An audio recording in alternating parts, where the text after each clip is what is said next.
Welcome to our 10th session and final session of the first unit of the IQI Academy. At the end of this session, our total time together will have been only 7.5 hours. This is about the length of one working day, and it's also the same length of instruction time as one of the Academy's in-person teaching days. Today, we conclude the first unit of the IQI Academy by wrapping up our current assignments, completing feedback, and preparing for our next PDSA cycle. In these 10 45-minute sessions, we've introduced and practiced concepts that will help us lead improvement efforts and our teams more effectively. So please make notes about these items. This slide is not in your materials. We conduct an exercise in our next unit, Voice of the Customer, that requires you to have a partner. This will be VOC Unit 209, so the 9th unit, so the last Thursday of the Voice of the Customer unit. We'll be meeting this way. And please please invite a partner. Put this on your calendar for 7:55 to 9 a.m. Please invite a partner. This can be a coworker. It could be a life partner. It could be a family member. This would be someone who, during the exercise, you'll work at the same table or same desk. So you'll be in the same room with this person during this exercise. After you invite them, please provide me with their full name and their connection to you. It doesn't have to be a long, drawn-out thing. Just say, how you're connected. Please make sure that this person is an IQI novice.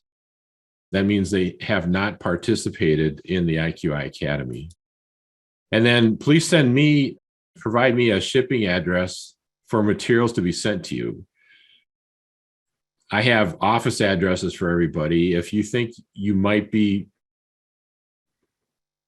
preferring to have materials sent to your home address, please provide me with that. So again, please invite a partner who will be with you on February 17th, our Voice of the Customer Unit 9, and let me know their full name and their connection to you, and then also a shipping address for materials to be sent to you. It might be you just confirm, yes, this is the address to send it to, and it might be your office address that we already have, or it might be a different address. So questions about this, please.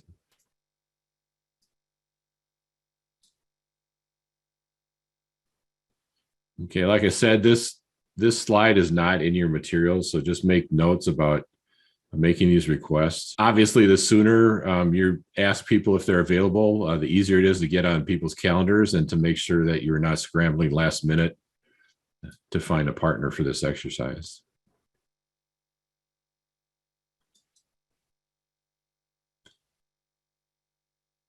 We might ask the question, am I learning? And we might answer it by reviewing the variety of learning opportunities that we've had so far.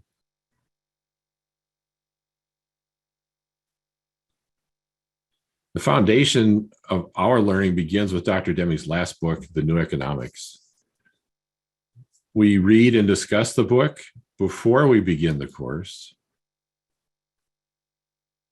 Also, before our first session, we create our learning projects, which provides us with the critical connection between the concepts we are learning and the day-to-day world in which we learn how to apply those concepts. We've been using 3 primary learning practices to strengthen our understanding and capabilities. The daily teach to learn conversations gives us opportunities to see how well we've understood a topic. The conversations also contribute to building a critical mass for transformation that Dr. Deming talked about. Our move to learn PDSA cycles are how we learn to ride the bike, so to speak. We can only learn what improvement feels like when we actually get on the improvement bicycle and try to ride it. Mind mapping our understanding of the theory of knowledge gives us daily practice by which to explore and understand one of the more challenging and important areas of the system of profound knowledge. We learn about the 14 points from Dr. Deming We evaluate which ones might most impact our projects and discuss how well our organization is implementing the 14 points with at least 2 of our coworkers. Move to improve is a basic approach for our learning cycles. Starting small with good support is important. The theory of knowledge is woven into everything that we learn from Dr. Deming about the PDSA cycle and the IQI Academy. We've begun a daily practice of adding to our mind map so that we might enrich our understanding of what knowledge is, what it isn't, and how to intentionally develop knowledge for improvement. Raw material for our mind maps includes 2 theory of knowledge quotes that we read and ponder after each Academy session. In Unit 1, we've had 20 theory of knowledge quotes to work with and to use to add to our theory of knowledge mind maps. Understanding variation is introduced through 2 simple exercises in which we see and practice the different sources of variation: common cause variation and special cause variation. We ask the question, what is a move I can make to learn from this week, today, this afternoon? We not only make moves to improve, but we have also learned how to design our moves so that when we are able to add to and expand our knowledge as a result of the moves we make. When we learn about psychology, we've learned to see people are the essential element in all of our systems. We learn about the boundaries of psychology to which Deming introduces us. We've learned about the landmarks within psychology by discussing them with each other. We also learned to watch out for the psychological and organizational warning signs provided by Dr. Deming. We learn about plan, do, study, act by being challenged to develop a personal perspective on how to complete an effective PDSA cycle. In our introduction to appreciation for a system, we learned that Deming's view of a system is better connected to our experience of our organization than our typical organization charts represent. When we examine our actual work experiences, we see that we participate in work that occurs throughout our organization system and is not limited to one small box on an organization chart. We learn about key system principles. The most vital for us to know, we have learned, is that we must continually focus on the quality of the interactions in our systems.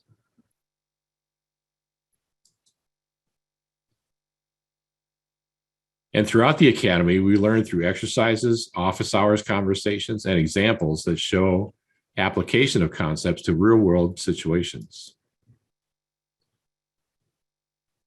Unit 1 of the IQI Academy not only introduces us to Dr. Deming's system of profound knowledge and his 14 points, it also helps us build the foundation for improvement.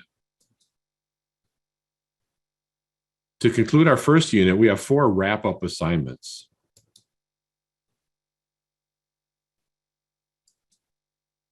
Our Teach to Learn notes, our PDSA plan, our Theory of Knowledge map, and our feedback form.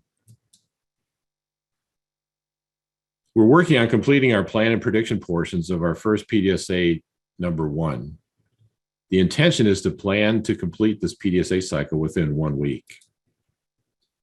So we've reviewed this. Each plan includes the plan of action for the test, what we will move, and we want to be as specific as possible about the who, the what, the when, the where, and the how we're moving something in order to learn from it. And the part that allows us to learn from it requires a prediction that says in specific results, either units of measure, counts, observations, answers to questions, etc., we will observe these results. These are things, the results then that we can test, compare to the actual results that happen when we run our test. We also make a short bet about how confident we are in our predictions. And then we get to describe why this will be an improvement. Or, in other words, how I expect this move will help me realize either my answer to question number one, get me closer, or help me develop measures that get, show that I'm actually making an improvement and not just a change. Any questions about this form that you're working on right now? I've sent feedback to several of you by asking you to update or modify or improve the plan that you've made. It's good for us to have a back and forth on this first one. We don't want to get too far into doing our PDSA cycles without making sure that we're designing ones that we can actually learn from. As we talked about before the course in the course materials and briefly, one of the intentions of the PDSA is to provide an opportunity to learn. So we want to structure our cycles so that we're actually learning from something and not implementing a project. So the intention is that you're working on a project that's a learning project, not an implementation project. And that showed up in our project selection criteria. It's one of those elements that says, this is something that we don't know how to address. We don't know what the answer is, and we need to learn in order to discover what might produce improvement for us. Please complete all updates to your mind map from your theory of knowledge quotes, your PDSA work, and applicable teach to learn conversations. Ensure that your name is somewhere on your mind map. Prepare to submit your mind map as a file or as the highest quality photo you can produce. Please use bright, even lighting if you're taking a photo, no shadows, please. Please do your best to include the full mind map with even borders and save and send the file at the highest quality setting possible with your equipment. It's not always possible. Some people scan, some people are doing something in a digital format. A PDF produced by that digital file is okay. I'm guessing everybody here is doing something manual, correct? Is anybody using a software at all? Michael, are you doing manual? I might be able to scan it over. So. Okay. Yeah, it doesn't matter how you're doing it. I'm just not aware that anybody here is actually using any kind of program. I'm thinking everybody's just drawing it out manual, which is, I think, the best way, because there's more learning that actually your brain's doing because you're actually generating some of the movements. You have a connection to your mind map in a different way when you do it manually. And then following each unit of the Academy, a 4-question feedback form provides an opportunity for you to declare what you've learned and how you might want to add to that learning. The design of the questions is such that you provide feedback about yourself as much as you do about the course. So let's discuss each feedback form question. So after reviewing, here's question number 1. After reviewing my course materials, completed assignments, and updated mind map, these are the things that I have learned or am learning about. So what do you hear in this question? What has to take place before answering this question? What do we think? Matt, is this a simple off the top of your head kind of response?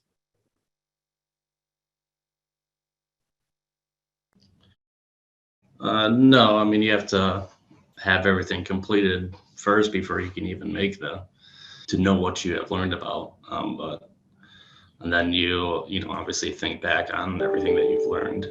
Oh, sorry about that. Yeah, so it is helpful to have completed some of the assignments before you answer this. Yes, that's a good point. And to have it available fresh in your mind is one of the things that you want to think about.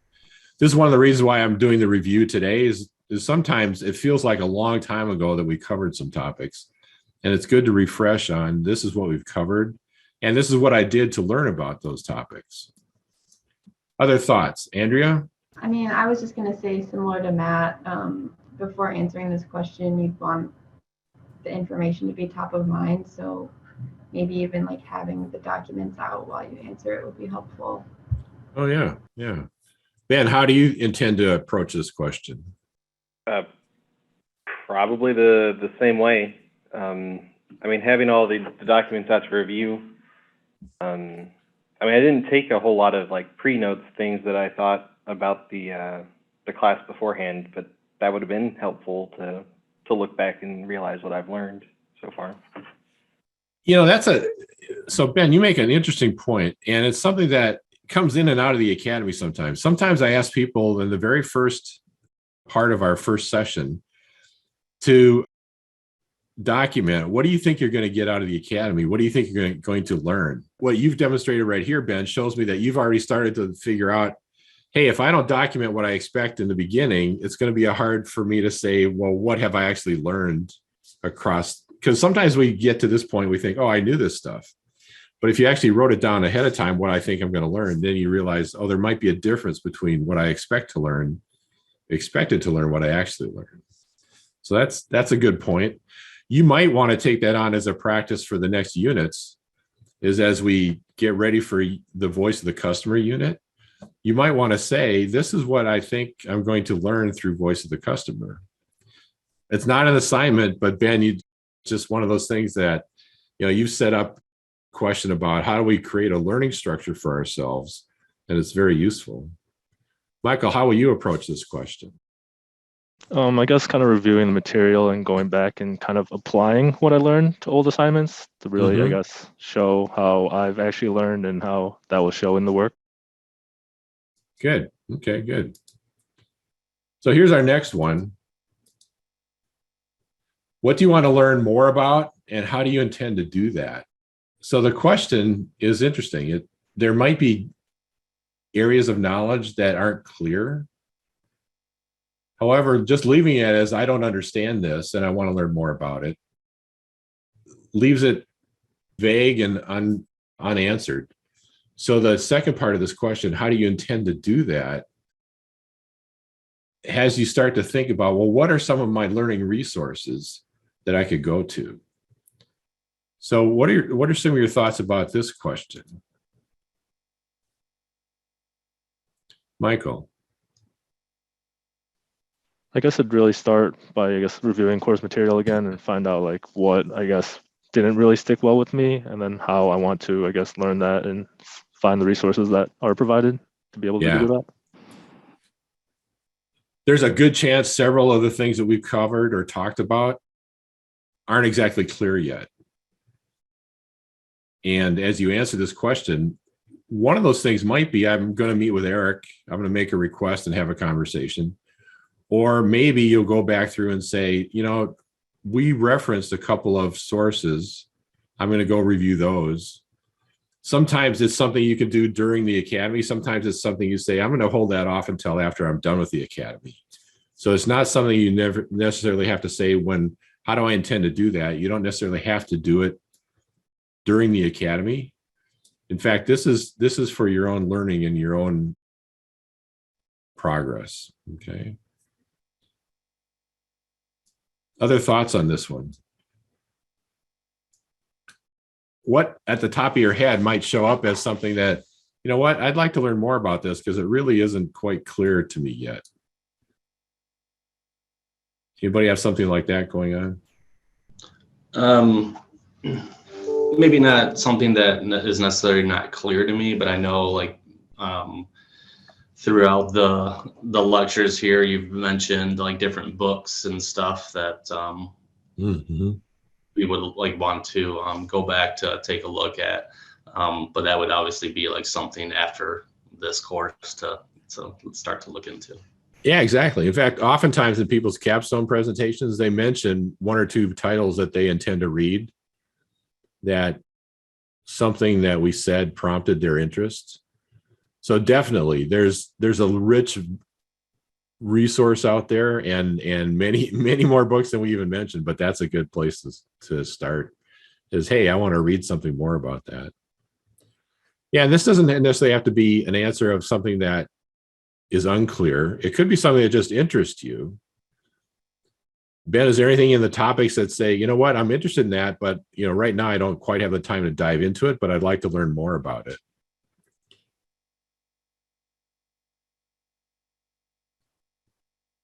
I guess probably the different levels of psychology, because I never really thought of them as individual, group, society before.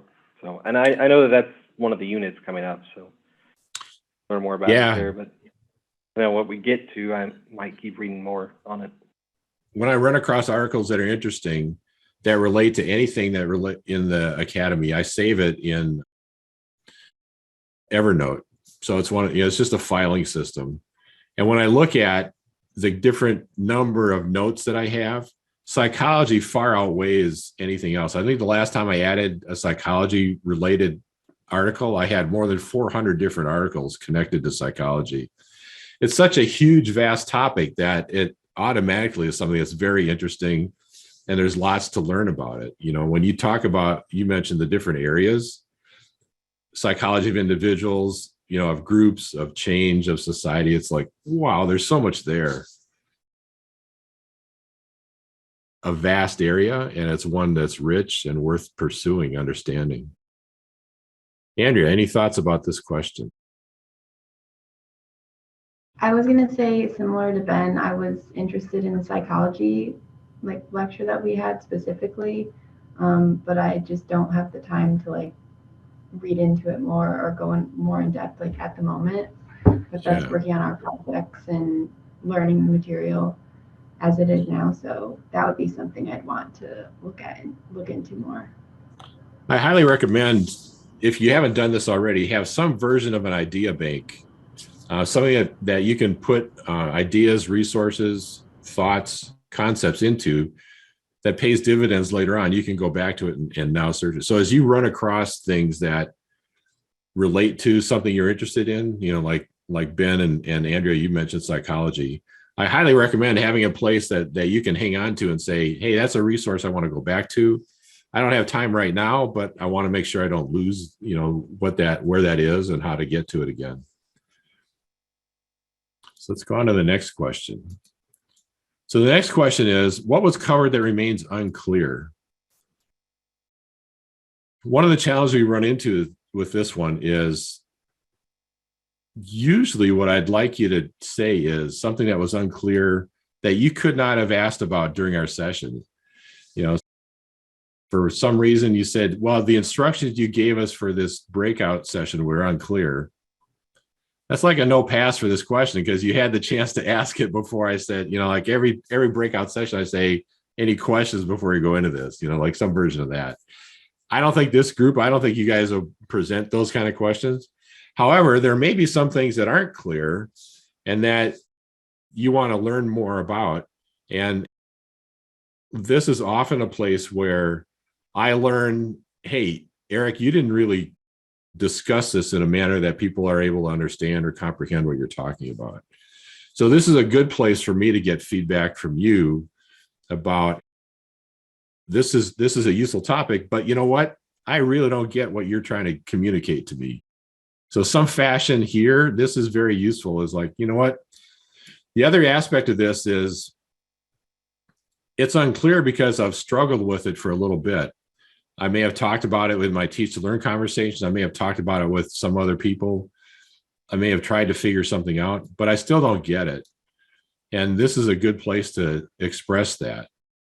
So I'd like to hear not only what's unclear, but what you did to try to clarify that. And if it still remains unclear, I really want to help clear that up, especially if it's a key topic that we're covering. So any thoughts on this? Is there anything that strikes your mind of, what, I'm going to put this down in my response to that? Anybody have one of those things that, what, there's still something that's not quite clear yet?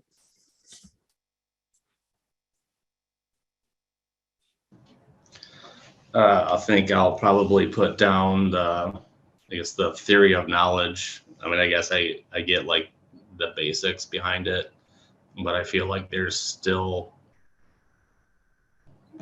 a lot that I'm unsure of about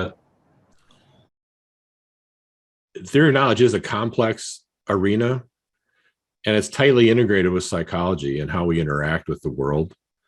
It's also a foundational element of the plan, do, study, act cycle. That's why we use the mind map as a way for us to continue to ponder, well, what is knowledge? How do I relate experience to knowledge and theory? And how do I develop knowledge that's useful?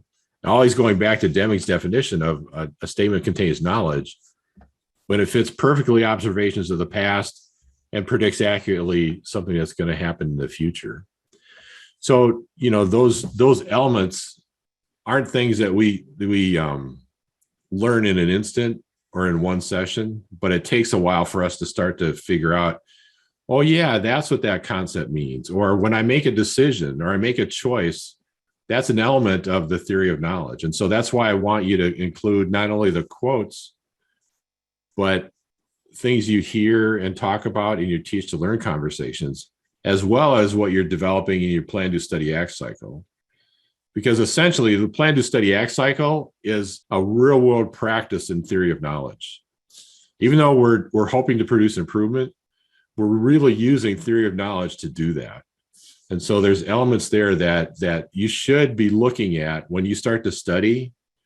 How does those study experiences and thoughts that you have should show up on your mind map someplace. Okay, so not everything on your mind map should be just quotes that I've shared with you, but it should be thoughts and observations that you're making as you try to learn and develop knowledge for improvement. Okay, so that's a very good topic. I would put that down, Matt, as a response to question number 3. What was unclear? Because that's a logical one to be still unclear about. So Andrea, Ben, or Michael, any other elements of what we've been talking about show up here as oh yeah, that's still kind of unclear for me?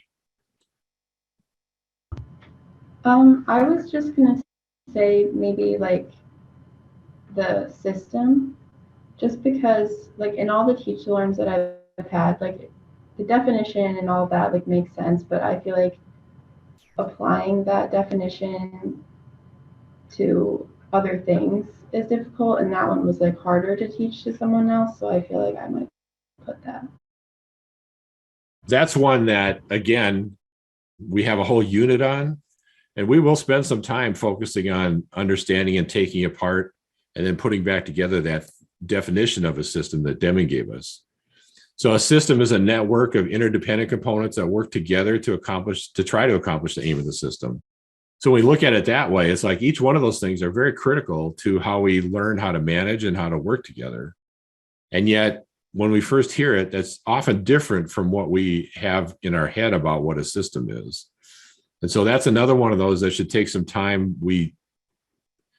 Let us think about, ruminate about, observe, make observations. That's something that I notice is working as a system or not, those kind of things. I recently did a LinkedIn post about the 5G rollout that airlines were concerned about. They were talking about turning on the 5G towers around airports, and some of the airlines said that's going to interfere with our altimeters, which if you're a passenger or a pilot, you'd like the altimeter in the airplane to be working and not interfered with, So then you start asking these questions about, well, wait a minute, here's an improvement in one part of the system. Does that mean it's an improvement for all the system? And if everybody did their best, and these guys went off and did their best and didn't care about how they interacted with the rest of the system, what happened? And so it's an element of working together to accomplish the aim. Well, what's the aim? Is it just faster communications? Or is it to have communications that ensures that people are also safe at the same time? There's things that we can see in the real world that happen that demonstrate usefulness of that definition of a system. So I highly recommend keeping that in mind. We'll learn more about it when we get to Unit 3. However, the other thing we can do is also go back to the chapter on a system and the overview on theory of a system. That's a good place to go because Deming explains things fairly well, I think. And if we review it again, it's very helpful. I read the book again every course. So, I reread the New Economics before we started this one again. I see something every time and I learn something more in depth. So you might find the same thing if you reread it, especially if you go through those sections that seem unclear at this time.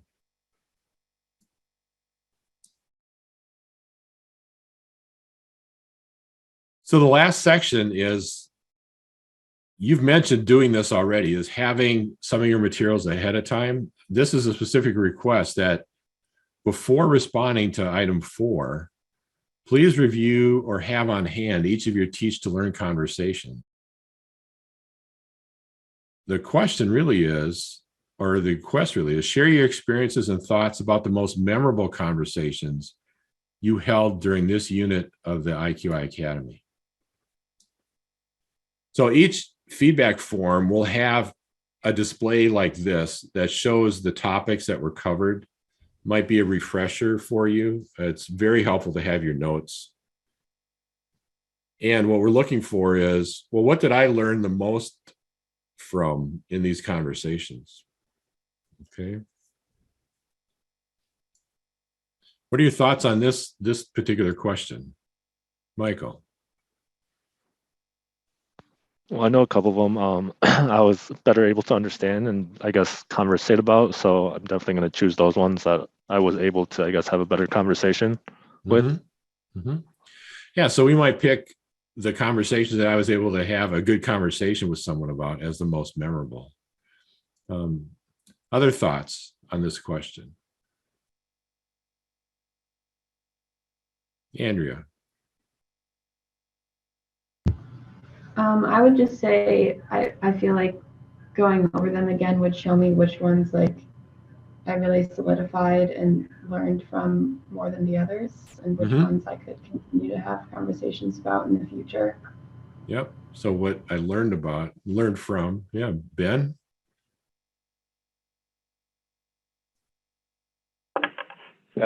Same kind of thing, looking over them all. But I know for me personally, the quality discussion I had was by far the longest.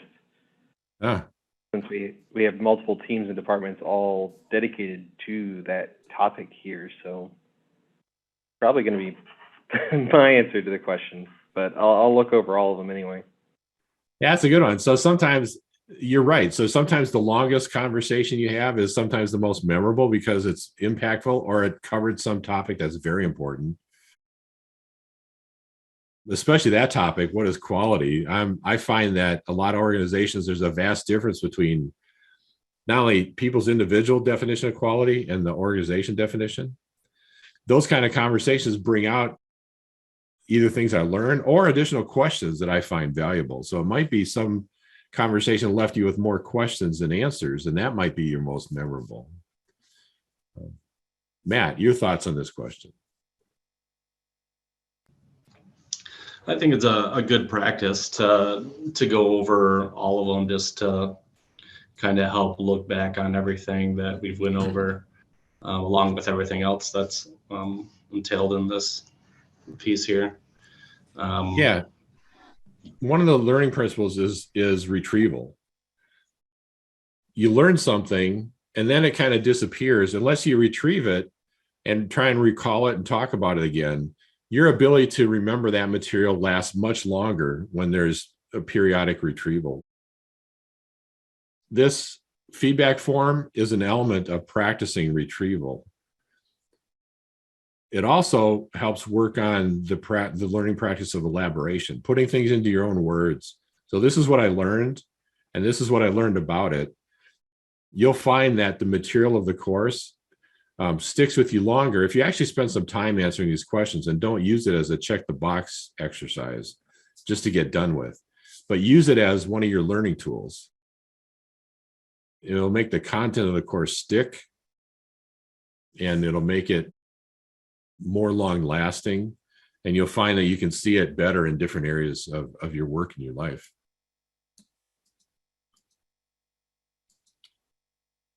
So together, these 4 items provide an opportunity for you to review and to declare what you've chosen to learn during Unit 1. Today, please turn in your system activity notes along with your Teach to Learn notes. I know a couple of you have already turned in your system activity notes, but if you haven't, please turn those in. Please turn in also your PDSA number 1 plan if you haven't done so already. If I asked you to make an update, please send me your updated plan or post it and let me know you posted it. Your mind map, as it looks today after making your additions from today's 2 quotes, and your feedback form. The concept to discuss is, am I learning? Let me count the ways. And your project work should continue this week by wrapping up your PDSA number 1. And please keep up your progress the rest of this week by planning, if not running, your next PDSA cycle this week. Certainly you can send those items to me or let me know you've posted them and ask for feedback. I'll be happy to do that even though we're not in session. So any questions or thoughts at this time?